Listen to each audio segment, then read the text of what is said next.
दोस्तों आज हम बात कर रहे हैं 911 नंबर कोड की, जिसका नाम है विज्ञान शिक्षण यानी पेडागोजी ऑफ साइंस। तो इसके महत्वपूर्ण जो प्रश्न बनते हैं आपके एग्जाम में, उसको हम लेकर के यहाँ पर देखने वाले हैं।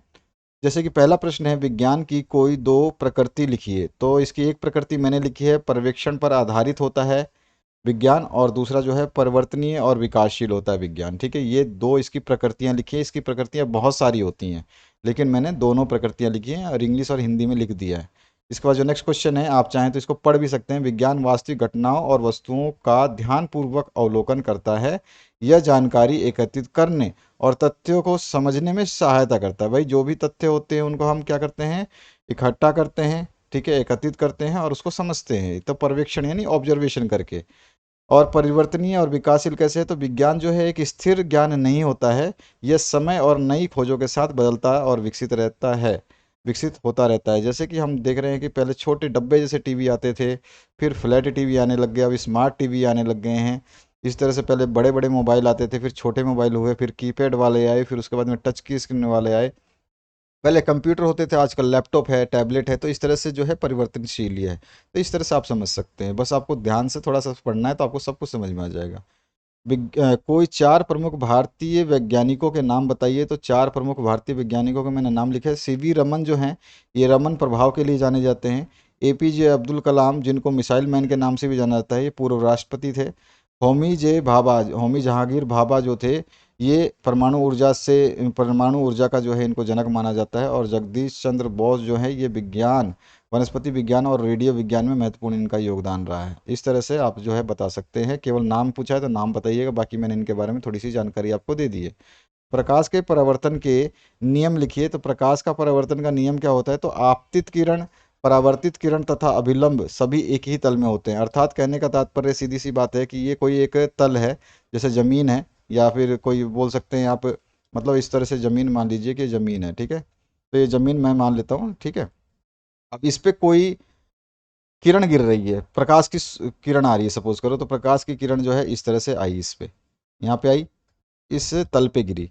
आप देखते हो कि सड़क जो है बहुत दूर से आपको ऐसा लगेगा जैसे पानी जैसी तैर रही है। धूप में निकलना, कभी सड़क को दूर तक देखना, तो ऐसा लगेगा जैसे कि वो पानी वहाँ पे, वो सड़क पिघल गई है। तो यहाँ पर जो है प्रकाश की किरण आई, प्रकाश की किरण यहाँ पे सड़क से टकराई, और सड़क से टकराने के बाद जो है इसको हम आपतित किरण कहते हैं। जो आ रही है वो आपतित किरण है, और जो यहाँ पे टकरा के परिवर्तित हो रही है उसको परिवर्तित किरण कह रहे हैं। तो यहाँ से परिवर्तन हो जाएगा इसका, यानी इस सरफेस पे टकराने के बाद ये किरण इस तरह से चली जा रही है।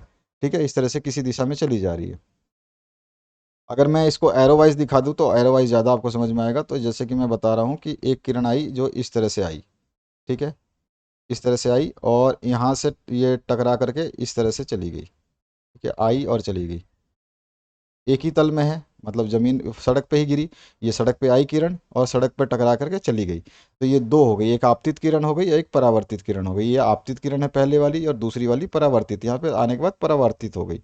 तथा अभिलंब जो है, अभिलंब की बात करें तो अभिलंब जो होता है इनके दोनों के बीच में, यानी कि ये जो सड़क है, इस सड़क पे जो 90 डिग्री की लाइन बनेगी, ये 90 डिग्री का बन गया कोण। आप देख सकते हो कि यहाँ पर जो कोण बना है ये वाला 90 डिग्री का बन गया। यहाँ पर जो कोण है ये 90 डिग्री का है, ठीक है ना।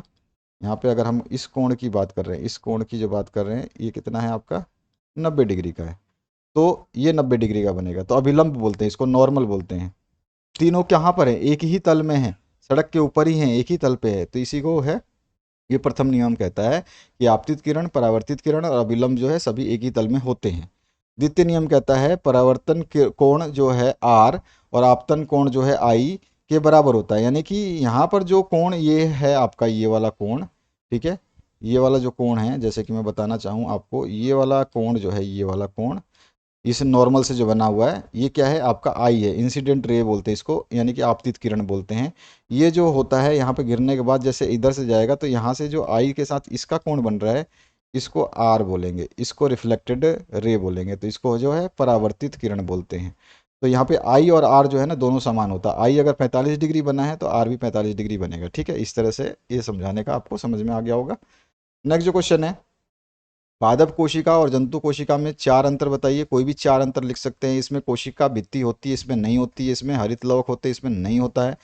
आकार में सामान्यतः वर्गाकार होती है और ये गोलाकार होती है। हैं, और इसमें जो है बड़ी रसिका होती है और इसमें छोटी रसिकाएं होती हैं। इस तरह से मैंने कुछ अंतर बताए। नेक्स्ट जो क्वेश्चन है, वन्य जीवों की विलुप्त तथा उसके कारण लिखिए। वन्य जीव जो है ये विलुप्त हो रहे हैं। वन जीवों के विलुप्तीकरण और उसके कारण बताने हैं आपको। तो जब कोई जीव प्रजाति जो होती है वो पूरी तरह समाप्त हो जाती है और पृथ्वी पर उसका कोई भी जीवित सदस्य नहीं बचता, यानी कि कोई अंश नहीं बचता, तो उसे ही हम विलुप्त कहते हैं, यानी कि गायब हो गया। ठीक है, और ये इसके कारण क्या हो सकते हैं? तो अत्यधिक शिकार किया गया हो उनका, वनों की कटाई कर रहे हैं तो वो लोग जिंदा नहीं रह पाएंगे भाई, जिन उनको वन से ही खाना मिलता है और वन ही काटते जाएंगे तो वो लोग क्या होंगे? अंदर वन में घुसते जाएंगे, जहाँ पे उनको जाना नहीं चाहिए वहाँ जाएंगे, और वहाँ पे दूसरे शिकारी लोग जो जिस दूसरे जानवर हैं वो उनको खा जाएंगे, इस तरह से। और प्रदूषण जो है उनकी वजह से भी उनको समस्या होती है, उनके जीवन पर प्रभाव पड़ता है। जलवायु का परिवर्तन जो होता है उसकी वजह से, जैसे है कि ठंडे टेम्परेचर में रहने चाहिए लेकिन ज़्यादा गर्मी पड़ रही है तो दिक्कत हो जाएगी। प्राकृतिक आपदाएं भी है, जैसे बाढ़ आ गया, भूकंप आ गया, सूखा पड़ गया तो भी मर जाएंगे। तो ये सारे के विलुप्तीकरण के मतलब उनके गायब होने के कारण है। फसल चक्र के सिद्धांत लिखिए। तो फसल चक्र का सिद्धांत क्या है? पोषक तत्वों का संतुलन करते किया जाता है ना। इसमें क्या है? पोषक तत्वों का संतुलन किया जाता है ताकि जो है फसल द्वारा उपयोग किए गए पोषक तत्व जो है पूरी तरह से भरपाई दूसरी फसल में किया जाए। मिट्टी की उर्वरकता जो है बनाए रखा जाता है। वो रोग और कीटों का नियंत्रण किया जाता है। मिट्टी का संरचनात्मक संरक्षण किया जाता है। जल प्रबंध किया जाता है। आर्थिक लाभ भी है इसमें शामिल, लिखना चाहें तो। इसके बाद जो नेक्स्ट क्वेश्चन है, सिंचाई के साधनों का वर्णन करिए, सिंचाई की आवश्यकता और उद्देश्य बताइए। तो सिंचाई के कौन कौन से साधन हैं जिससे हम सिंचाई कर सकते हैं? तो कुएं हैं, नलकूप है, नहरें हैं, तालाब है, जल वहन जो पाइपलाइन है वो है, स्प्रिंकलर और ड्रिप सिंचाई जो आपने फुहारे वाली होती है स्प्रिंकलर, उसकी बात कर रहे हैं। और सिंचाई की आवश्यकता क्यों है? तो अनियमित वर्षा होती है, उस कंडीशन में फसल हमारी खराब हो जाएंगी, तो जल चाहिए। सभी मौसमों में कृषि को संभव बनाना, यानी हर मौसम में अगर हम कृषि करना चाहते हैं तो हमें सिंचाई की आवश्यकता होती है। उच्च उत्पादन की जरूरत है तो भी हमें सिंचाई की आवश्यकता होगी। सूखे जैसी परिस्थितियों में फसल को बचाना है तो भी सिंचाई की आवश्यकता होगी। तो ये सारी की आवश्यकताएं हैं। उद्देश्य क्या है? फसलों की वृद्धि के लिए आवश्यक नमी प्रदान करना चाहिए, करना होता है, इसलिए चाहिए हमें को सिंचाई है। उद्देश्य इसकी उद्देश्य है मिट्टी के पोषक तत्वों को जो है सुनिश्चित करना, फसल उत्पादन को बढ़ाना, कृषि आय में वृद्धि करना, खेती को मानसून पर निर्भरता से मुक्त कराना, ये सारे के सारे उद्देश्य हैं सिंचाई के। प्राकृतिक आपदाओं का किसानों पर पड़ने वाले प्रभाव का वर्णन कीजिए। तो प्राकृतिक आपदाएं आप जानते हो, वो सारी आपदाएं होती है जो मानव जीवन, पशु पक्षियों, फसलों आदि को नुकसान पहुंचाती हैं। ये प्रकृति के द्वारा होती हैं, जिसमें तूफान, बाढ़, सूखा, भूकंप, है ना, कुछ भी हो सकता है, उदाहरण दिए हुए हैं। किसानों पर जो है प्रभाव क्या पड़ता है कि भाई फसल नुकसान हो जाएगा, उनको आर्थिक हानि होगी, बुआई कटाई में बाधा आएगी, मवेशियों की उनकी हानि हो जाएगी। ठीक है, मवेशी यानी कि जो जानवर हैं। उसके अलावा जो है भूमि की गुणवत्ता खराब हो सकती है जिसमें वो फसल उगाते हैं। कर्ज का बोझ झेलना पड़ सकता है उनको, मानसिक तनाव हो जाएगा। ये सारे के सारे किसानों पे इसके इम्पैक्ट पड़ेंगे, इसके असर देखने को मिलेंगे। बल्ब कैसे प्रकाशित होता है या प्रकाश कैसे देता है? तो बल्ब जो है विद्युत ऊर्जा को ऊष्मा और प्रकाश ऊर्जा में बदल करके प्रकाश उत्पन्न करता है। तो प्रकृति में जल चक्र को समझाइए। तो जल चक्र कैसे होता है? सबसे पहले जो जमीन पे पानी है, जो नदी नालों में जहाँ पे भी पानी है, वो सूरज की गर्मी से क्या होगा? वाष्प बनेगा, यानी वेपर बन जाएगा। वेपर बन के जो है उसका वाष्पीकरण हो जाएगा, यानी वो हवा में उड़ने लगेगा ऊपर की तरफ। फिर जो हवा में मौजूद जो जल वाष्प के ठंडा होकर के जो उड़ा हुआ है वो ठंडा होकर के बादलों के रूप में जो है संघनित हो जाएगा। ठीक है। उसके बाद में है उसका प्रेसिपिटेशन होता है, यानी कि ये जो है संघनित जो पानी ऊपर गया है वो ठंडा होकर जब जल की बूंदों में परिवर्तित होगा, तो वो जब ऊपर से नीचे गिरेगा तो उसका टेम्परेचर जब चेंज हो जाता है, या तो वो बर्फ़ बन जाएगा, या जो है आपका सीधे सीधे ओलों में गिरता है, या फिर बरसात के रूप में गिरता है। वो टेम्परेचर चेंज होने की वजह से होता है। और फिर जो है आपका इनफर्टिलेशन होता है। तो इसमें क्या होता है? संचलन और अवशोषण होता है, यानी गिरा हुआ जो पानी है वापिस से जल नदियों झरनों में वापिस चला जाता है, जमीन में समा जाता है। तो जहाँ से पानी गया था वहीं पानी पहुँच गया, तो यही जल चक्र है। ठीक है, इस तरह से आप बता सकते हैं, ये निरंतर चलता रहता है। सिंचाई की आवश्यकता और उद्देश्य, तो बारिश का असमय या अपर्याप्त होना जो है, इसकी वजह से हम सिंचाई करते हैं। सूखे की स्थिति में उससे बचाव के लिए सिंचाई करते हैं। फसल उत्पादन को बढ़ाने के लिए सिंचाई करते हैं। जो ऊपर लिखा था उसको भी आप इसमें लिख सकते हैं। भूमि की उर्वरक क्षमता को बढ़ाने के लिए भी सिंचाई करते हैं। सिंचाई के उद्देश्य क्या हैं? तो फसल को पर्याप्त जल उपलब्ध कराने के लिए, सूखे से बचाने के लिए, फसल की गुणवत्ता बढ़ाने के लिए, भूमि का सतत उपयोग सुनिश्चित करने के लिए। जंतुओं में अलैंगिक जनन पर प्रकाश डालिए। अलैंगिक जनन वह प्रक्रिया होती है जिसमें जो जंतु होते हैं ये बिना योग संलिप्तता यानी योग संबंध के, बिना यौन संबंध के कोई नई संतान उत्पन्न कर देते हैं। इसमें संतान जो है माता पिता जैसे ही होंगे या आनुवंशिक रूप जैसे एक जैसे ही होंगे।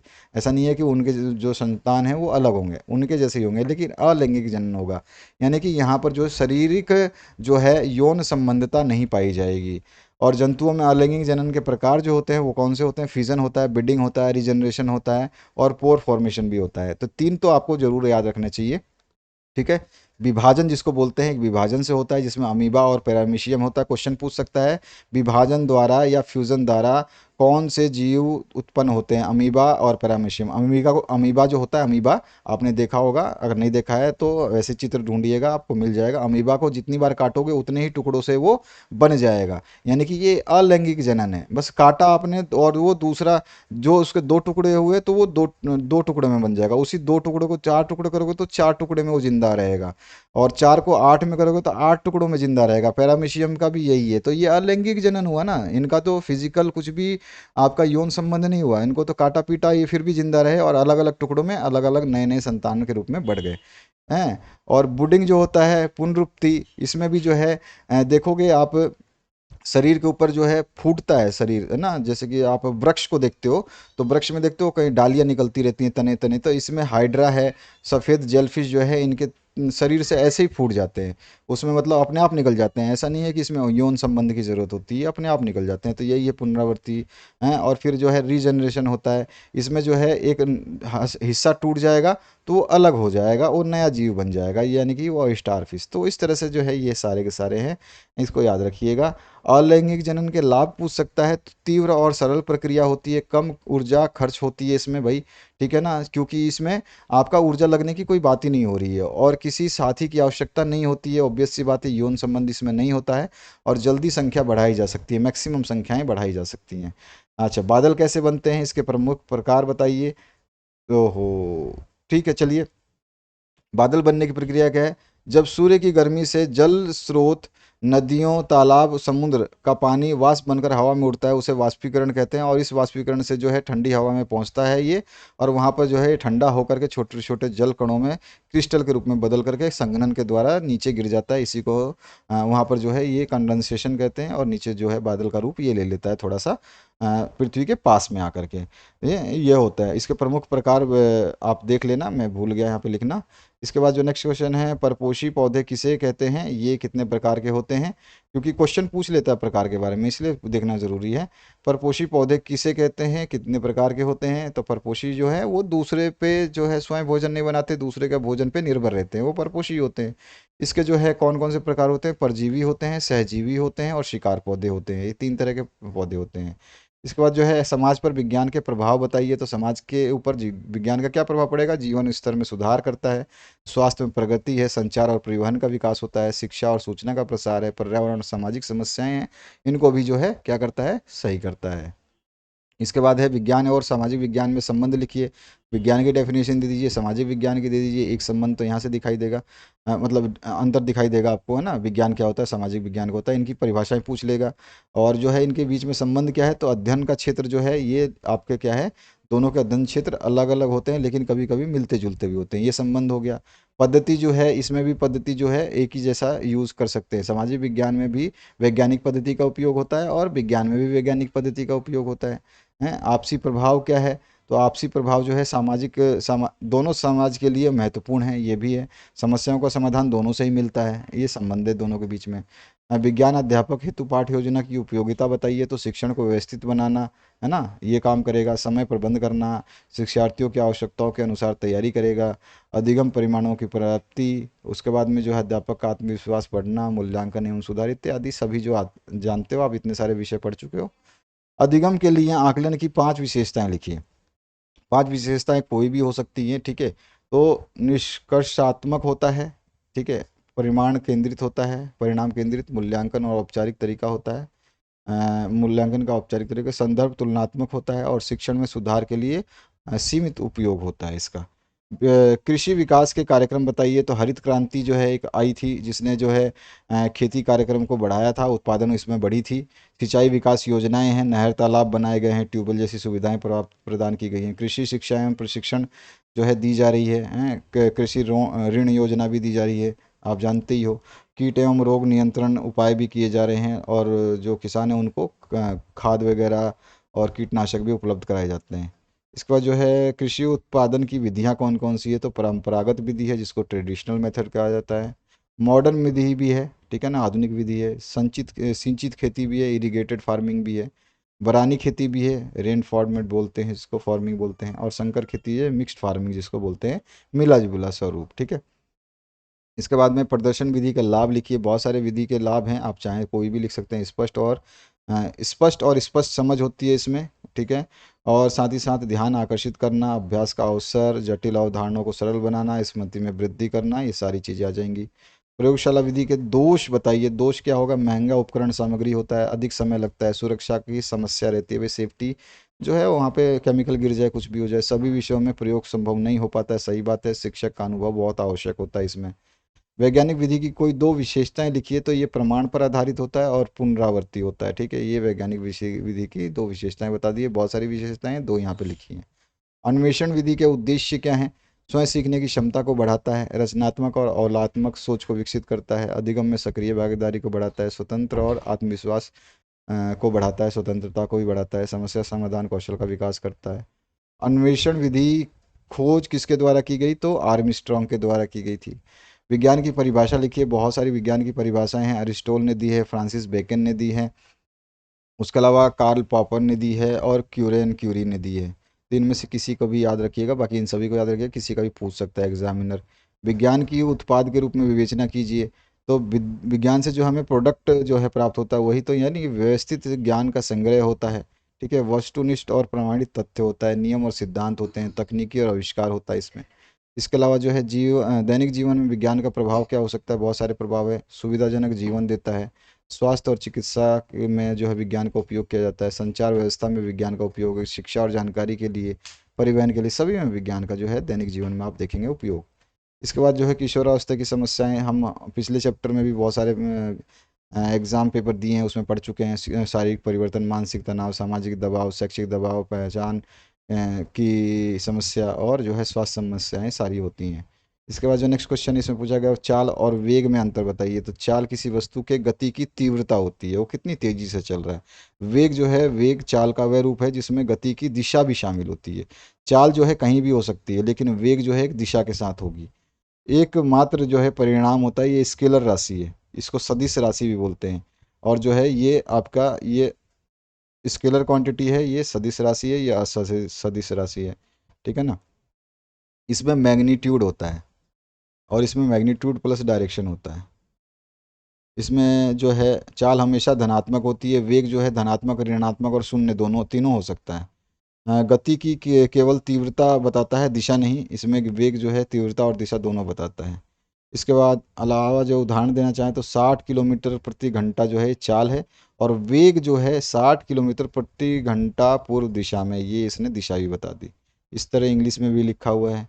मिश्र धातु क्या है? उदाहरण सहित समझाइए। तो मिश्र धातु दो या दो से अधिक धातुओं का मिश्रण होता है, जिसे एक साथ पिघला करके बनाया जाता है। इसका उद्देश्य क्या होता है? धातुओं के गुणों को बेहतर बनाना होता है, जैसे कि स्टील है, पीतल है, ठीक है। और एक ब्रास जो है, ये भी पीतल का ही रूप होता है, जिसमें तांबा और टिन को मिलाया जाता है। इसमें तांबा और जस्ता को मिलाया जाता है, इसमें लोहा और कार्बन मिलाया जाता है, ठीक है। नेक्स्ट जो क्वेश्चन है इसकी बात करते हैं। मूल्यांकन का अर्थ एवं आवश्यकता क्या होगी? तो मूल्यांकन का अर्थ हम कई बार पढ़ चुके हैं, आवश्यकताएं भी बहुत सारी पढ़ चुके हैं, तो ये सारी की सारी इसकी आवश्यकताएं हैं। छात्र केंद्रित प्रविधियों की विशेषताएं लिखिए। तो भैया छात्र केंद्रित होगा तो सब कुछ छात्रों के ऊपर, छात्रों के हित में होगा, यानी कि छात्र मुख्य केंद्र होते हैं, सक्रिय सहभागिता होती है, स्वतंत्रता और स्वशिक्षण को बढ़ावा देता है, व्यक्तिगत विकास पर बल देता है, टीचर मार्गदर्शक की भूमिका निभाता है, रचनात्मकता और नवोन्मेष को प्रोत्साहन करता है। जो भी नवाचार होता है यानी क्रिएटिव थिंकिंग होती है, वो सब चीज़ें इसमें आती है। सहयोग अधिगम को प्रोत्साहित करता है। इसके बाद जो है आपका समस्या समाधान विधि के गुण दोष लिखिए। तो आप जो है कुछ गुण दे देंगे। वही समस्या समाधान विधि क्या करता है? सृजनात्मक सोच को बढ़ावा करता है, स्वतंत्रता और आत्मनिर्भरता को बढ़ाता है, गहन समाज प्रदान करता है, अधिगम में सक्रिय भागीदारी प्रदान करता है, समस्या को वास्तविक जीवन से जोड़ता है। ये क्या होता है? सक्रिय समस्या समाधान विधि के गुण हैं। इस तरह से इसके दोष भी हैं, समय अधिक लगता है, अनुभवी शिक्षक की आवश्यकता होती है, सभी विषयों के लिए उपयुक्त नहीं होता है, कुछ छात्रों के लिए कठिन भी हो सकता है, संसाधनों की आवश्यकता होती है। ये सारे के सारे इसके दोष। आगमन निगमन विधि के गुण और दोष दोनों बताने हैं, तो यहाँ पे हम गुण बता देंगे, ठीक है। ये इसके गुण हैं, कुछ मैं अलग से बता दूंगा, आगमन के अलग से और निगमन के अलग से, वो आगे बता देंगे। तो यहाँ पे आगमन निगमन के एक साथ में ले लिए हैं, तो ये गुण हो गए। और यहाँ पर कुछ दोष हैं, इसको आप आराम से पढ़ लोगे, समझाने वाली कोई बात नहीं है। नेक्स्ट जो क्वेश्चन है, सतत एवं व्यापक मूल्यांकन की विशेषताएं। कई बार बताया हुआ है, ये कुछ विशेषताएं हैं जिनको आप याद करेंगे। हर बार में कई लेक्चर्स हमने लिए हैं, उसमें सतत व्यापक मूल्यांकन ने पीछा नहीं छोड़ा है, तो यहाँ पर भी आपका पीछा नहीं छोड़ेगा। वैज्ञानिक कौशलों के आकलन हेतु किन उपकरणों का उपयोग किया जाएगा? तो प्रयोगशाला प्रपत्र, जिसको शीट बोलते हैं, प्रयोगात्मक परीक्षण, परियोजनाएं कार्य, अवलोकन, स्वमूल्यांकन, मौखिक प्रश्न, ये सारे के सारे अभिव्यक्ति कार्य, एक्सप्रेशन टास्क जो है, ये क्या है? ये आपके वैज्ञानिक कौशल आकलन करेंगे, तो उसके लिए ये उपकरण की आवश्यकता पड़ेगी।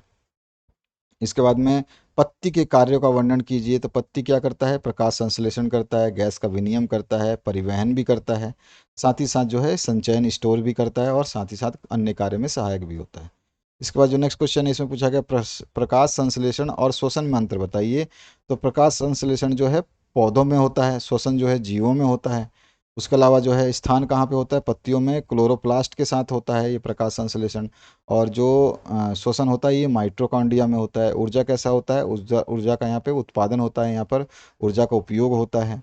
गैसों का आदान प्रदान जो है, इसमें कार्बन डाइऑक्साइड को लिया जाता है और ऑक्सीजन छोड़ा जाता है। इसमें उल्टा है, इसमें ऑक्सीजन को लिया जाता है और कार्बन डाइऑक्साइड छोड़ा जाता है। इसमें उत्पाद क्या है? ग्लूकोज और ऑक्सीजन बनते हैं, यहाँ पर कार्बन डाइऑक्साइड, पानी और ऊर्जा बनती है। प्रकाश की आवश्यकता पड़ती है भाई पौधों को प्रकाश संश्लेषण के लिए, और इसको आवश्यकता नहीं होती है। इसमें भोजन का निर्माण होता है, इसमें ऊर्जा का निर्माण होता है। इसके बाद जो नेक्स्ट क्वेश्चन है, अंधविश्वास और कुरीतियों को दूर करने में विज्ञान की भूमिका क्या है? तो तथ्यों और प्रमाणों पर आधारित ज्ञान देता है ये, तर्क और विवेक का विकास करता है, ठीक है, सूचना और शिक्षा देता है, स्वस्थ एवं विज्ञान तकनीक देता है, उसके अलावा जो है सामाजिक सुधार भी करता है। नेक्स्ट जो क्वेश्चन है, समस्याओं के तार्किक विश्लेषण और उनको हल करने में विज्ञान की भूमिका का वर्णन कीजिए। तो तार्किक सोच का विकास करेगा, प्रयोग एवं प्रमाण देगा, समस्याओं को छोटे भागों में विभाजित करेगा, उसके बाद में समीक्षा और सुधार करेगा, नवीन तकनीक और आविष्कार देखे थे। इसके बाद जो नेक्स्ट क्वेश्चन इसमें पूछा गया, सक्रिय अधिगम प्रविधि का वर्णन कीजिए। तो ये सक्रिय अधिगम प्रविधि कितनी बार हम कर चुके हैं, इसकी विशेषताएं याद रखिएगा, ठीक है। आपको केवल वर्णन करने को बोला है, तो सक्रिय अधिगम प्रविधि लिख दोगे, उसकी विशेषताएं लिख दोगे, वर्णन हो गया। इसके बाद जो नेक्स्ट क्वेश्चन है, प्रदर्शन विधि का वर्णन कीजिए। तो इसका भी आप बता दोगे कि प्रदर्शन विधि क्या होती है, जिसमें हम प्रदर्शन करके, प्रयोग करके विद्यार्थियों के सामने जो है प्रत्यक्ष रूप से दिखलाते हैं। इसकी भी कुछ विशेषताएं हैं, ये हो गया इसका वर्णन। इसके बाद जो है वृक्षारोपण कार्यक्रम पर एक प्रोजेक्ट तैयार कीजिए। तो वृक्षारोपण अगर आप कार्यक्रम चलाएंगे तो प्रोजेक्ट कैसा बनेगा? तो पहले परिचय देंगे। वृक्षारोपण कार्यक्रम का उद्देश्य पर्यावरण संरक्षण, वायु की शुद्धता बढ़ाना और जैव विविधता को बनाए रखना है। यह कार्यक्रम हमें प्रकृति से जुड़ने और पृथ्वी को हरा भरा बनाने की जिम्मेदारी सिखाता है। ये परिचय दिया आपने। इस कार्यक्रम को आपको प्रोजेक्ट तैयार करना है। उद्देश्य क्या रहेगा इस प्रोजेक्ट का? वायु प्रदूषण को कम करना, पृथ्वी को हरा भरा बनाना, जल संरक्षण में सहायता करना, जंगली जीवों के लिए आवास प्रदान करना, समाज में पर्यावरण के प्रति जागरूकता पैदा करना। ये हमारा उद्देश्य हो जाएगा इस प्रोजेक्ट का। आवश्यक सामग्री क्या होगी प्रोजेक्ट में? पौधे के बीज या पेड़ होंगे, पानी की जरूरत पड़ेगी, खाद की जरूरत पड़ेगी, कुदाल, फावड़ा, बेलचा और दस्ताने और सुरक्षा उपकरण की जरूरत पड़ेगी। कार्य विधि क्या रहेगी? तो सबसे पहले उपयुक्त स्थान का चयन करेंगे जहाँ पेड़ पौधे लगाएंगे, मिट्टी की जांच करेंगे कि हाँ वो मिट्टी उपजाऊ है नहीं है, गड्ढे खोदेंगे, पौधों को सावधानी से लगाएंगे, बीजों को सावधानी से लगाएंगे, पौधों को नियमित पानी देते रहेंगे, देखभाल करेंगे, पौधों के आसपास खरपतवार को निकाल देंगे, समय समय पर खाद डालते रहेंगे। ये सारी सारी कार्यविधि हो जाएंगी। लाभ क्या हो गया? पर्यावरण स्वच्छ रहेगा, स्वस्थ रहेगा, ठीक है, और उसके अलावा जो हवा शुद्ध होगी, मृदा का कटाव कम होगा, स्थानीय जल स्तर में सुधार होगा, सामाजिक जागरूकता बढ़ेगी। तो ये प्रोजेक्ट का प्रारूप हो गया। नेक्स्ट जो क्वेश्चन है, इसमें शैक्षिक भ्रमण और विज्ञान मेला या प्रदर्शनी पर जो है आपको शॉर्ट नोट लिखना है। इसमें से किसी एक पर बोल सकता है, किसी दोनों पे बोल सकता है, उसके एग्जामिनर की मर्जी है। तो शैक्षिक भ्रमण पे हमने लिख रखा है यहाँ पे। इसी तरह से विज्ञान की प्रदर्शनी या मेला के ऊपर भी लिख रखा है। इसके बाद पूछा गया है, डॉक्टर पंचानन माहेश्वरी द्वारा लिखित किसी एक पुस्तक का नाम लिखिए। तो वो पुस्तक जो लिखी थी उसका नाम है an introduction to the embryology and the angiosperms, ठीक है। तो ये आप जो है नाम रखेंगे याद, ये कभी कभी पूछा गया है क्वेश्चन और पूछ भी सकता है एग्जामिनर। अन्वेषण विधि के उद्देश्य क्या है? स्वाधीनता और आत्मनिर्भरता बढ़ाना, रचनात्मकता और खोज को प्रोत्साहित करना, ज्ञान की गहराई और समझ भी बढ़ाना, तर्क वितर्क और विश्लेषणात्मक क्षमता को बढ़ाना, विद्यार्थी की सक्रिय भागीदारी सुनिश्चित करना। इसके बाद जो नेक्स्ट क्वेश्चन है इसमें आपका क्या पूछा गया? अमल व क्षार के सामान्य गुण लिखिए। तो जो है अमल है एक तरफ, क्षार है, तो ये अमल कैसा होता है? खट्टा होता है, तीखा होता है। क्षार कैसे होते हैं? कड़वे होते हैं, मतलब कड़वे या कड़वे स्वाद के होते हैं। अम्ल जल में घुलनशील होते हैं, हाइड्रोजन आयन देते हैं। और जो है ये क्षार जल में घुलनशील होते हैं और ये कौन सा देते हैं? ये हाइड्रोक्साइड आयन देते हैं, ध्यान रखिएगा। ये भी घुलनशील होते हैं, ये भी घुलनशील होते हैं, लेकिन ये हाइड्रोजन H प्लस आयन देंगे, ये OH माइनस हाइड्रो ऑक्साइड देंगे, OH आयन देंगे, ध्यान रखिएगा। अम्ल नीले लाल कागज को लाल, नीले कागज को लाल कर देते हैं, लाल नहीं आएगा यहाँ पे, नीले कागज को लाल कर देते हैं। और क्षार जो है लाल कागज को नीला कर देगा, ठीक है। अम्ल विद्युत धारा का संचालन करते हैं, क्षार जो है विद्युत धारा को संचालित नहीं करते हैं। सॉरी, अम्ल विद्युत धारा का संचालन करते हैं, क्षार, अच्छा अम्ल और क्षार दोनों ही करते हैं, उसमें कोई दिक्कत नहीं है। और अम्ल बेस के साथ प्रतिक्रिया करके लवण और जल बनाते हैं, ठीक है। ये जो भी किसी से अम्ल जो है जब भी रिएक्शन करेंगे तो ये लवण और जल बनाएंगे, ठीक है। और क्षार जो है अम्ल के साथ, यानी कि ये अम्ल जो है क्षार के साथ, अम्ल क्षार के साथ, बेस मतलब होता है, ये बेस लिखा है ना यहाँ पे, ये बेस का मतलब होता है, ये बेस होता है, ये बेस है, ये इस बेस का मतलब यहाँ पे बेस है, ठीक है। अम्ल बेस के साथ प्रतिक्रिया करके, अभिक्रिया करके लवण और जल बनाते हैं। और क्षार जो है अम्ल के साथ प्रतिक्रिया करके जो है लवण और जल बनाते हैं, ठीक है, दोनों ही अलग अलग, ठीक है, इस तरह से लिखोगे। ये इसका आंसर है, इस तरह से इंग्लिश मीडियम के लिए। अब जो है यहाँ पर बोला गया है वैज्ञानिक विधि की विशेषताएं लिखिए। तो वैज्ञानिक विधि प्रायोगिक होती है, तर्क संगत होती है, सत्यापन योग्य होती है, वस्तुनिष्ठ होती है, समकरणीय होती है और सार्वभौमिक होती है। इसके बाद जो है वैज्ञानिक विधि के पद क्या हो सकते हैं? तो समस्या का अवलोकन किया जाता है, प्रश्न बनाना होता है, अनुमान लगाना होता है, प्रयोग परीक्षण करना होता है, परिणाम का विश्लेषण करना, निष्कर्ष निकालना, सिद्धांत या नियम बनाना, ये सभी चरण शामिल होते हैं। ताप और ऊष्मा में अंतर बता सकते हैं। तो ताप में ऊष्मा में अंतर क्या हो जाएगा? यह ऊर्जा का एक रूप होता है ऊष्मा, यह गर्मी या ठंडक की माप होती है ताप, टेम्परेचर जिसको बोलते हैं। ऊष्मा का संप्रेषण गर्म वस्तु से ठंडी वस्तु की ओर होता है, यानी कि जो ऊर्जा होगी वो कहाँ से जाएगी? गर्म से ठंडी की ओर जाएगी। और ताप जो है किसी वस्तु की उष्णता की डिग्री को दर्शाता है, मतलब वो कितना गर्म है या कितना ठंडा है। और इसका मात्रक जो है जूल होता है। और जो टेम्परेचर होता है वो डिग्री सेंटीग्रेड या डिग्री फ़ारेनहाइट या केल्विन में हो सकता है। और इसके अलावा जो है कुल ऊर्जा को दर्शाता है, ये ऊष्मा क्या है? कुल ऊर्जा को दर्शाता है। और जबकि जो आपका ताप होता है ये औसत ऊर्जा को दर्शाता है। आइए नेक्स्ट क्वेश्चन, नशीले पदार्थों का स्वास्थ्य पर क्या प्रभाव पड़ता है? तो शारीरिक स्वास्थ्य पर प्रभाव पड़ता है, मानसिक स्वास्थ्य पर प्रभाव पड़ता है, लत और निर्भरता बढ़ जाती है, रोग प्रतिरोधक क्षमता कम हो सकती है, आर्थिक एवं सामाजिक प्रभाव भी पड़ते हैं। कक्षा में सीखने हेतु उपकरण उपयुक्त वातावरण निर्माण की रणनीतियों का वर्णन कीजिए। तो भाई जो आपके सीखने की, कक्षा में सीखने की उपयुक्त वातावरण कैसे तैयार होगी, रणनीति क्या रहेगी?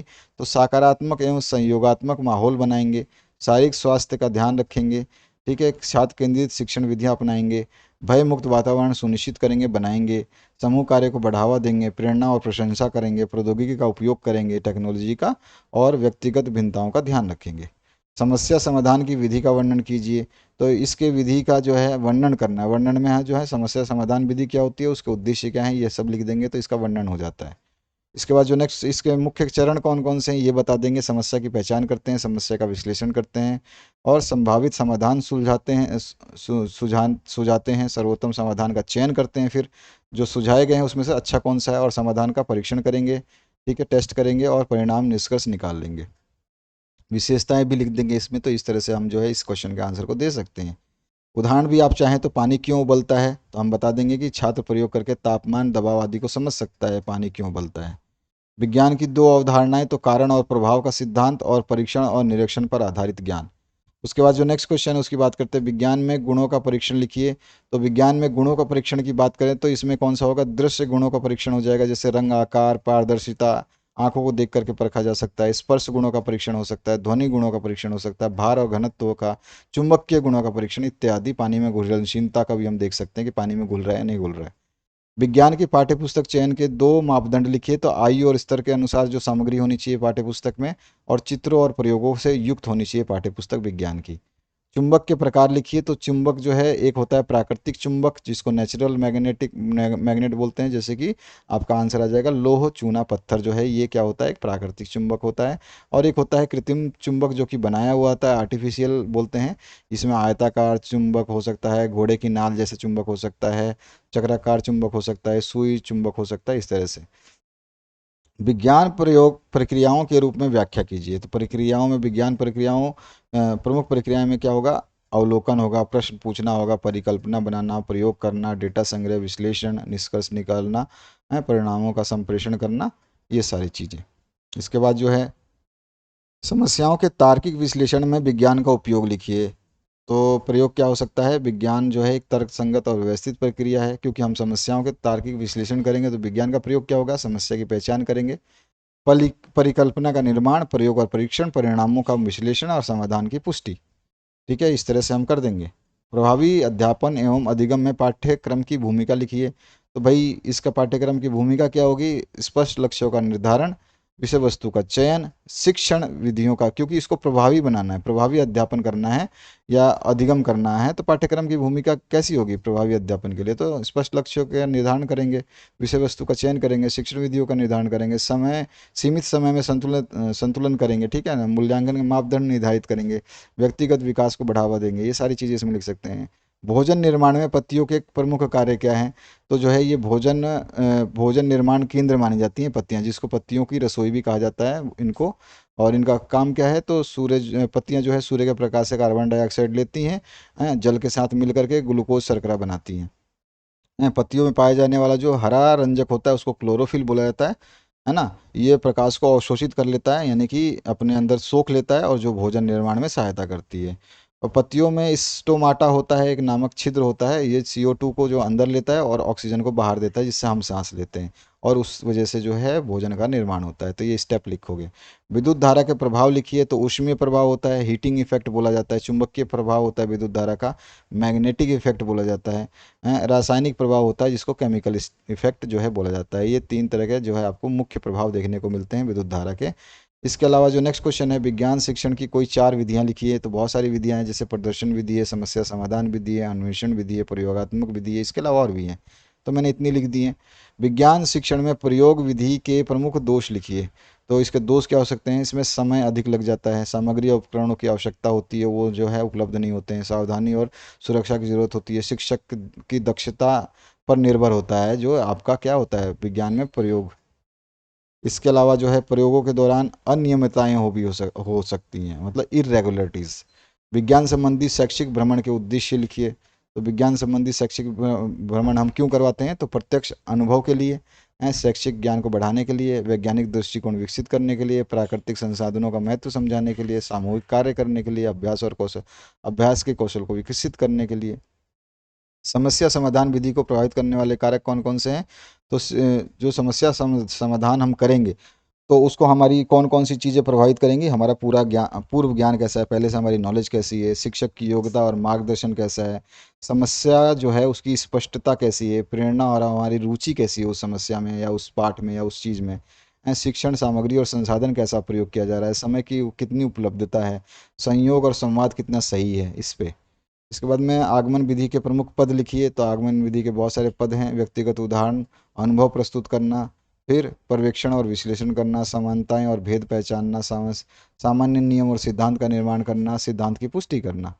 तकनीक का विज्ञान कक्षा में अनुप्रयोग की व्याख्या कीजिए। यानी जो हम टेक्नोलॉजी यूज़ कर रहे हैं वो विज्ञान शिक्षण में क्या क्या उपयोग कर सकते हैं, तो मल्टीमीडिया प्रेजेंटेशन कर सकते हैं कंप्यूटर प्रोजेक्टर के द्वारा, वर्चुअल लाइब्रेरी जो है, वर्चुअल लेबोरेटरी भी बना सकते हैं, जो कि हम, वो सच में लेबोरेटरी नहीं होगी लेकिन हम कंप्यूटर में जैसे कि प्रयोग कर रहे हैं, तो उस तरह की होगी। ऑनलाइन संसाधन और डिजिटल पुस्तकालय, उसके अलावा इंटरेक्टिव एप्लीकेशन और सॉफ्टवेयर का इस्तेमाल कर सकते हैं, संचार और सहयोग का इस्तेमाल किया जा सकता है इसमें। यहाँ पे कुछ टिप्पणी लिखनी है, जैसे कि प्रदर्शन विधि है, योजना पद्धति के गुण और लाभ है, विज्ञान कक्षा में क्रियाकलापों की योजना है, इनके ऊपर छोटा सा टिप्पणी लिखनी है। तो जैसे प्रदर्शन विधि के बारे में बता दोगे, उसके जो है आप महत्व लिख दोगे, तो ये हो जाएगा उसके बारे में एक छोटी सी टिप्पणी। योजना पद्धति के गुण अथवा लाभ जो है आप बता सकते हो। इसके अलावा जो है आपसे पूछा गया है विज्ञान कक्षा में क्रियाकलापों की योजना के बारे में जो टिप्पणी लिखनी है, तो आप ये बता सकते हो, इसको मिक्स करके लिख सकते हो, मैंने पॉइंट वाइज लिखा है। इसके बाद में विज्ञान शिक्षण के उद्देश्य क्या होते हैं, तो विज्ञान शिक्षण के बहुत सारे उद्देश्य हैं जिनको आप पढ़ करके याद कर सकते हो। विज्ञान शिक्षण में कोठारी आयोग 1966 की सिफारिशें क्या क्या हैं, तो ये कुछ सिफारिशें दी थी कोठारी आयोग ने, वो मैंने यहाँ पे लिखा हुआ है। उसके अलावा जो नेक्स्ट क्वेश्चन है, इसमें विभिन्न क्षेत्रों में विज्ञान का उपयोग का क्या है, तो विभिन्न विभिन्न क्षेत्रों में जैसे कि संचार में क्या उपयोग है बता देंगे, यातायात में क्या उपयोग है वो ये बता देंगे, चिकित्सा में विज्ञान का क्या उपयोग है, शिक्षा में विज्ञान का क्या उपयोग है, ठीक है ना, ये सब चीज़ें बता सकते हैं हम आराम से। शिक्षा में क्या उपयोग है, उसके अलावा जो है कृषि में भी विज्ञान का उपयोग होता है, ये भी बता देंगे। भवन निर्माण, वास्तुकला, आर्किटेक्चर में भी विज्ञान का उपयोग होता है, ये भी बता देंगे। तो ये सारी चीज़ें बता सकते हैं। बाकी हम दैनिक जीवन में भी बता सकते हैं कि हमारा विज्ञान का क्या उपयोग है। तो ये सारी चीज़ें हम बता सकते हैं, इसमें से आप जितना चाहें लिखें और जितना चाहें ना लिखें, वो आपके ऊपर डिपेंड करता है। ये सारी चीज़ें आपके सामने हैं। इसके बाद में उच्च प्राथमिक स्तर पर विज्ञान शिक्षण के लक्ष्य क्या हैं, तो ये सारे के सारे उच्च प्राथमिक स्तर पर विज्ञान शिक्षण के लक्ष्य होते हैं। विज्ञान शिक्षण की विधियां जो हैं आपसे कोई सी भी पूछ सकता है। तो शिक्षक केंद्रित विद्या होती है, बाल केंद्रित विद्या होती है, दो तरह की होती है। तो शिक्षक केंद्रित विधियां जो है वो शिक्षक केंद्रित विधियां निम्नलिखित कौन कौन सी होती हैं, तो इसकी बात करते हैं। तो इसमें जो है एक तो व्याख्यान विधि होती है, ठीक है। और जो है व्याख्यान विधि के गुण और दोष पूछ सकता है, अलग से क्वेश्चन बन सकता है व्याख्यान विधि के ऊपर, तो इसके गुण और दोष आपको पता होना चाहिए। फिर जो है प्रदर्शन विधि होती है, व्याख्यान सह प्रदर्शन विधि होती है। इसके जो है सोपान आपको पता होना चाहिए कि योजना बनाना होता है, प्रस्तुतिकरण होता है, तथ्यों की व्याख्या होती है। इसके बाद में प्रयोगों का प्रदर्शन होता है, श्यामपट्ट कार्य होता है और मूल्यांकन होता है। इसमें 6 स्टेप आते हैं व्याख्यान सह प्रदर्शन विधि के सोपानों में। इसके बाद है व्याख्यान सह प्रदर्शन विधि के गुण क्या हो सकते हैं, दोष क्या हो सकते हैं, ये पूछ लेगा एग्जामिनर। तो मैंने यहाँ पे सब एक ही क्वेश्चन में बता दिया है। फिर दूसरा जो हमने बताया था शिक्षक केंद्रित के बाद में बाल केंद्रित विधियाँ, तो इसमें आता है आपका अन्वेषण विधि, ठीक है। इसके बाद जो है अन्वेषण विधि के गुण यहाँ पे दे दिए हैं मैंने, दोष दे दिए हैं। उसके बाद में जो छात्र केंद्रित होता है वो आता है समस्या समाधान विधि, ठीक है। इसकी समस्या समाधान विधि के जो है कुछ सोपान है, जैसे समस्या की पहचान, इसके कुछ पॉइंट है। फिर उसके बाद में जो है परिकल्पना का निर्माण, प्रयोग द्वारा परीक्षण, विश्लेषण और निष्कर्ष तक पहुंचना है। इसके गुण कुछ हैं और इसके कुछ दोष भी हैं, ठीक है। उसके बाद आता है एक प्रयोगशाला विधि, जो छात्र केंद्रित विधि होता है छात्रों के लिए, तो प्रयोगशाला विधि है। इसके गुण पूछ सकता है आपसे एग्जामिनर, जो कि हमने पढ़ा था ऊपर। उसके अलावा इसके दोष पूछ सकता है एग्जामिनर। फिर आपका आता है प्रोजेक्ट विधि। प्रोजेक्ट विधि में जो है आपको बताना होगा, तो प्रोजेक्ट विधि को लिख दोगे और उसके बाद में जो है प्रोजेक्ट विधि के सिद्धांत बता सकते हो। वास्तविकता का सिद्धांत होता है, अनुभव का सिद्धांत होता है, स्वतंत्रता का सिद्धांत होता है, क्रियाशीलता का सिद्धांत होता है, उद्देश्य का सिद्धांत होता है। ये सारे सिद्धांत हैं इसके, ठीक है। प्रोजेक्ट विधि के आधारभूत सिद्धांत जो हैं, ये सारे सिद्धांत हैं जो यहाँ पे दिखाए गए हैं। तो इस सिद्धांतों को भी आपको पढ़ना होगा, याद रखना होगा। ये क्वेश्चन आपका एग्जामिनर आपकी आपकी मर्जी से नहीं चलेगा। एग्जामिनर जो है वो कुछ भी पूछ सकता है, कहीं से भी उठा के पूछ सकता है, क्योंकि आपके डीएलएड के जो ब्लूप्रिंट बोले, ब्लूप्रिंट तो छोड़िए, आपका जो सिलेबस है वो पर्टिकुलरली बिल्कुल एग्जैक्ट नहीं है जैसा कि होना चाहिए। उसमें थोड़ा सा ऊपर नीचे है, लेकिन हाँ आपके पेपर्स जो है इजी बनते हैं, आसान जो है रहते हैं। इसके गुण बता सकते हैं, इसके दोष पूछे जा सकते हैं। हाँ, शिक्षण अधिगम सामग्री पर प्रकाश डालिए। तो शिक्षण अधिगम सामग्री में जो है परंपरागत शिक्षण अधिगम की जो सामग्री होती है वो श्यामपट्ट पुस्तक, पत्र पत्रिकाएं इत्यादि होती हैं। दृश्य शिक्षण अधिगम सामग्री में जो है चार्ट, चित्र, रेखा चित्र, मानचित्र, ये सारी चीज़ें आ जाएंगी। श्रव्य शिक्षण अधिगम सामग्री में जो है ग्रामोफोन, टेप रिकॉर्डर, ऑडियो और सीडी वगैरह आ जाती है। और दृश्य श्रव्य में जो है टीवी, कंप्यूटर, फिल्म प्रोजेक्टर, चलचित्र, ये सारी चीज़ें आती हैं। तो ये शिक्षण अधिगम सामग्रियों के बारे में मैंने टेबुलर फॉर्म में बताई है, इनको याद कर सकते हैं। आपने पीछे भी पढ़ा हुआ है, पिछले जो सब्जेक्ट्स हैं उनमें पूछा जाता है।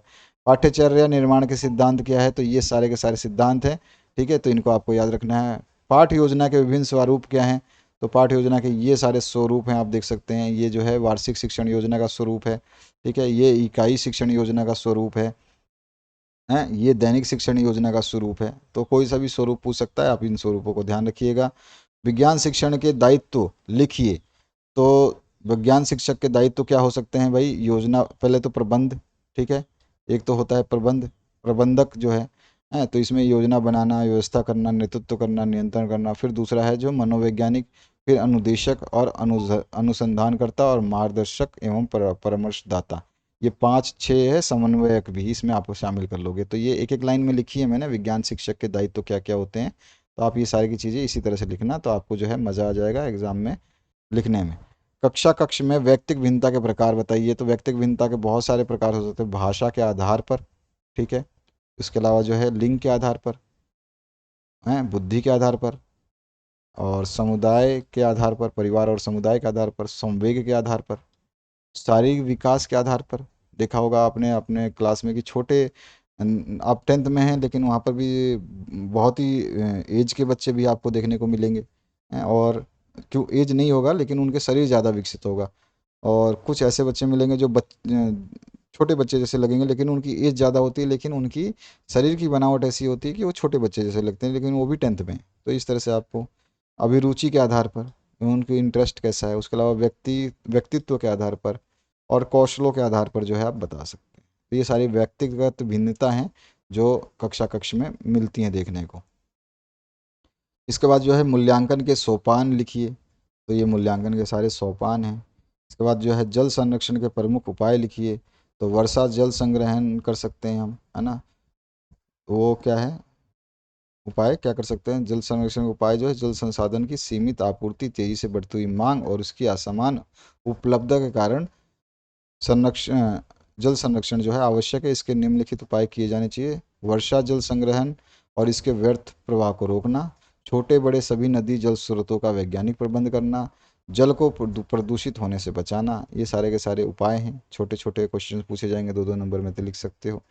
जॉन डीवी के अनुसार वैज्ञानिक विधि के प्रमुख चरण लिखिए। तो कौन कौन से हैं, ये है समस्या का चुनाव, तथ्यों का संग्रह, परिकल्पना का निर्माण, प्रयोगों द्वारा परिकल्पना की जांच, निष्कर्ष निकालना या सिद्धांत का प्रतिपादन करना। हरित क्रांति क्या थी, हरित क्रांति के 2 सकारात्मक और 2 नकारात्मक परिणामों का उल्लेख करना है। पहले तो हरित क्रांति के बारे में आपको बताना है, उसके बाद जो है इसके अच्छे परिणाम थे वो बता देंगे हम। ये बहुत सारे अच्छे परिणाम है, इसमें से 2 पूछा है तो 2 ही लिखना है। एग्जामिनर जो पूछता है उससे ज़्यादा नहीं लिखना। उसके बाद में इसके दुष्परिणाम जो नकारात्मक परिणाम थे वो भी आपको बताना है। कभी कभी पूछता है आपसे मूल्यांकन के बारे में, तो मूल्यांकन के बारे में थोड़ा सा मैंने इधर बताया, मूल्यांकन क्या होता है, मूल्यांकन और आकलन में अंतर क्या होता है ये पूछ लेता है एग्जामिनर। ठीक है, मूल्यांकन क्या होता है या मूल्यांकन और आकलन में अंतर क्या होता है। इसके अलावा आपसे पूछ सकता है सतत मूल्यांकन क्या होता है, सीधा सीधा पूछ लेगा। व्यापक मूल्यांकन क्या होता है, सतत और व्यापक मूल्यांकन की विशेषताएं पूछ सकता है आपसे एग्जामिनर। महत्व या विशेषताएं तो आप बता सकते हैं। सतत और व्यापक मूल्यांकन के उद्देश्य पूछा जा सकता है आपसे, तो ये सारे उद्देश्य होते हैं।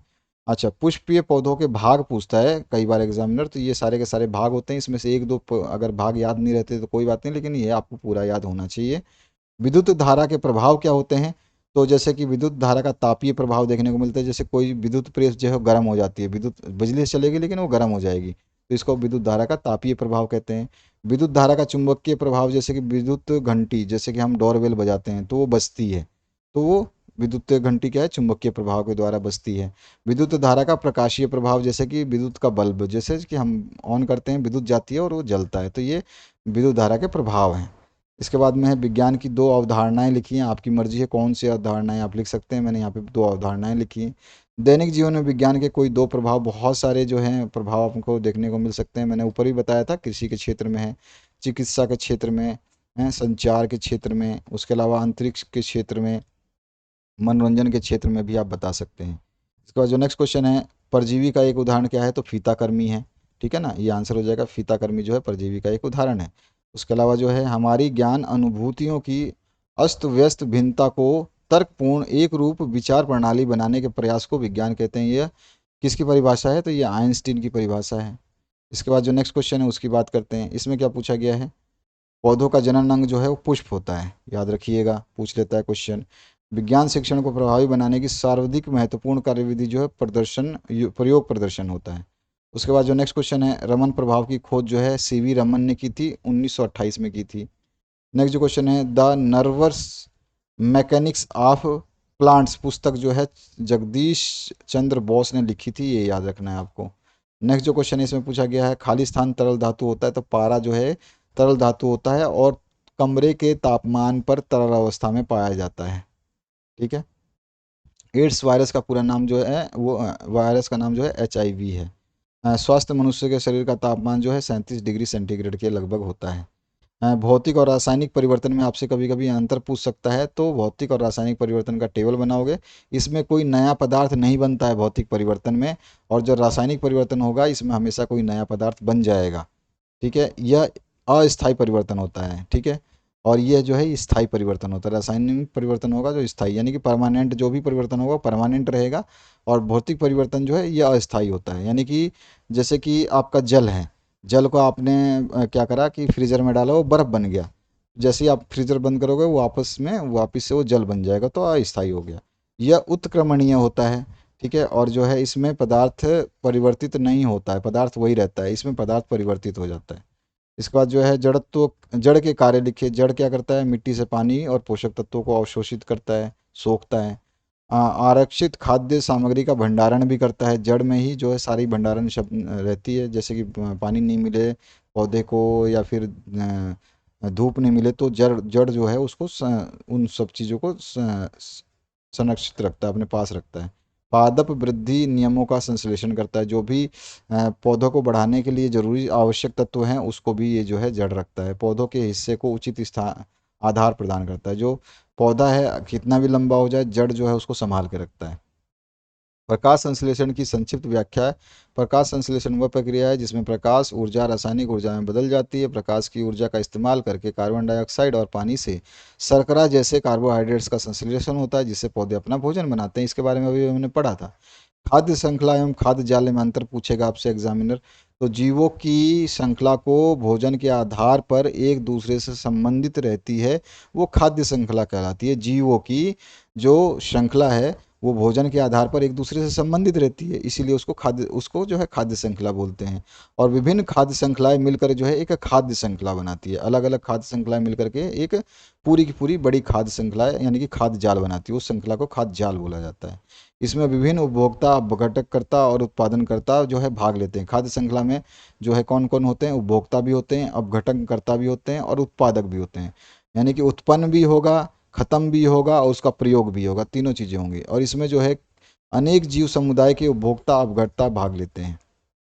इसके बाद जो नेक्स्ट क्वेश्चन है, धातु और धातु के दो दो उदाहरण लिखिए। तो धातु के उदाहरणों में तांबा, एल्युमिनियम, लोहा, सोना, चांदी, टाइटेनियम, यूरेनियम आता है। अधातु में hydrogen, carbon, nitrogen, iodine, sulphur इत्यादि आते हैं। विशिष्ट ऊष्मा क्या होती है? तो जब इकाई द्रव्यमान में 1 सेल्सियस ताप के लिए ऊष्मा दी जाती है, कोई भी इकाई द्रव्यमान है, जब उसमें 1 डिग्री सेंटीग्रेड ताप बढ़ाने के लिए ऊष्मा दी जाएगी, तो जितनी ऊष्मा दी गई है उसे ही विशिष्ट ऊष्मा कहा जाता है। रेल पटरियों के बीच में जगह क्यों छोड़ी जाती है? तो रेल पटरियाँ लोहे से बनी होती हैं। लोहा जो है सर्दी के मौसम में सिकुड़ता है, यानी ठंडा होकर के सिकुड़ जाता है, और गर्मियों में गर्म होकर फैलने लगता है। इसी वजह से दो पटरियों के जॉइंट जहाँ पे होती है वहाँ पे थोड़ा सा गैप छोड़ दिया जाता है। अगर रेल पटरियों को जोड़ते समय अगर गैप नहीं छोड़ा जाएगा तो फैलाव होगा, जिससे पटरियाँ जो है कहीं ना कहीं से टेढ़ी हो जाएंगी और एक्सीडेंट हो सकता है। चाल और वेग में अंतर आपको अभी अभी मैंने बताया था। ठीक है, मिश्र धातु किसे कहते हैं ये भी बताया था। समस्या समाधान विधि के गुण दोष आपसे गुण दोष पूछ सकता है, तो गुण भी लिखे हैं मैंने, दोष भी लिखे हैं। इसके बाद जो है आगमन विधि के गुण दोष बताए हैं, तो मैंने बताया था कि आगे चल के मैं बताऊंगा आगमन विधि के अलग से गुण और निगमन विधि के अलग से गुण। तो यहाँ पे निगमन विधि के गुण हैं, और फिर ये निगमन के दोष हैं। यहाँ पे आगमन विधि के गुण हैं और यहाँ पे आगमन विधि के दोष हैं। इसके बाद जो है सतत व्यापक मूल्यांकन के बारे में मैंने बताया था कि थोड़ा सा आप ढंग से पढ़ लेना। विज्ञान के उत्पाद क्या होते हैं? प्रक्रिया से प्राप्त सूचना जो है विज्ञान के उत्पाद कहलाते हैं। माय जर्नी आत्मकथा के लेखक जो है डॉक्टर अब्दुल APJ कलाम है। औपचारिक अधिगम संस्थान जो है वो शाला यानी कि हमारी विद्यालय होती है। डॉक्टर अब्दुल कलाम का दूसरा नाम जो है मिसाइल मैन भी है। लोहे में जंग लगना जो है संचारण का उदाहरण माना जाता है। ऊष्मा का मात्रक जो है वो जूल होता है, याद रखिएगा। इंट्रोडक्शन टू एम्ब्रियोलॉजी ऑफ संजियोस्पर्म संजियोस्पर्म पुस्तक के लेखक जो है डॉक्टर पंचानन माहेश्वरी हैं। एंजियोस्पर्म होगा, यहाँ पे एनजीओ होगा, थोड़ा सा मिस्टेक है, यहाँ पे एंजियोस्पर्म होता है।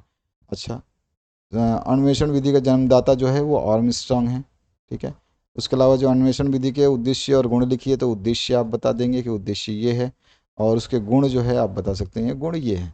इसमें पादप कोशिका और जंतु कोशिका में अंतर पूछ सकता है। ठीक है। तो यहाँ पे कोशिका भित्ति पाई जाती है, इसमें कोशिका भित्ति नहीं होती है जंतुओं में। हरितलोक पाए जाते हैं, हरितलोक नहीं पाए जाते। ये भी टेबुलर मैंने ऊपर बताया था, आप चाहें वो टेबल याद कीजिए, ये टेबल याद कीजिए, आपकी मर्जी है। फिर आपसे कभी कभी पूछ लेगा विज्ञान के क्षेत्र में होमी जहांगीर भाभा का योगदान बताइए, या फिर विज्ञान के क्षेत्र में डॉक्टर जगदीश चंद्र बोस का योगदान बताइए। तो इतना योगदान भी लिखोगे तो बहुत होगा, लेकिन इनको ढंग से लिखना, इसी तरीके से लिखना।